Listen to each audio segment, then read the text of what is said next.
سبب غياب الإمام عدم وصول الناس أو أكثر الناس قطعا إلى الصلاح الكافي. والحديث ليس عن الأديان الأخرى والمذاهب الأخرى، أول المخاطبين هم أتباع الإمام، شيعة الإمام. وهذه الروايات تتحدث، وأنا وعدت في يوم إن شاء الله نتحدث عن الامتحان في زمن الغيبة، ما أصعبها من روايات. لا يبقى منكم إلا الأندر، فالأندر كالملح في الطعام كالكبريت الأحمر. هذه روايات تتحدث عن زماننا، زمن غيبة الإمام وما قبل الظهور. كذلك الاستعداد، الذي يريد أن يكون منتظرا وممهدا عليه أن يستعد للانقياد. التفتوا جيدا، أن يستعد للانقياد لقيادة الإمام إذا ظهر والوقوف معه. الانقياد مو سهل إخواني أخواتي. هذا علي بن أبي طالب، هذا رسول الله، هؤلاء الأنبياء والأئمة. من حصل على الإجماع؟ علي بن أبي طالب الإنسان الكامل يقول: كيف أداوي بكم وأنتم دائي؟ أقول لكم إن قاتل بالشتاء تقولون باردة، بالصيف تقولون حارة، فإذا كنتم من الحر والقر تفرون فأنتم والله من السيف أفار. هذا علي بن أبي طالب، وهو سيد الأوصياء. لا يتصور أحد أن الطاعة سهلة، يجب أن نروض أنفسنا على الطاعة. متى؟ الآن، ليس في زمن الظهور. وهذا هو أصل الموضوع.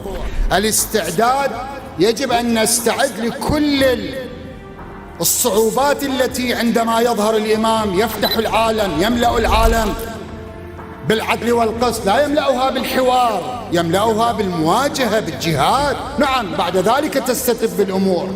التدرب، التمرن الآن، بالضبط مثل التدريب الرياضي.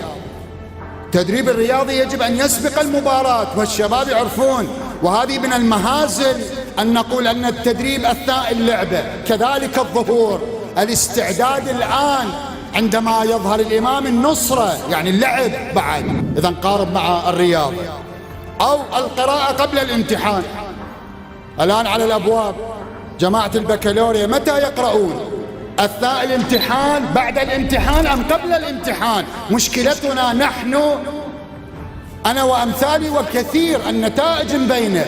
عدم ظهور الإمام يعني هذا إصبع اتهام لنا، وكل واحد يجب أن يوجه هذا الإصبع له، أنه نحن واقعا نقرأ لهذا الامتحان الصعب، نتمرن لهذه المباراة العظمى وهي ظهور الإمام، ولهذا الإمام غائب. هذا هو التمهيد والاستعداد الحقيقي.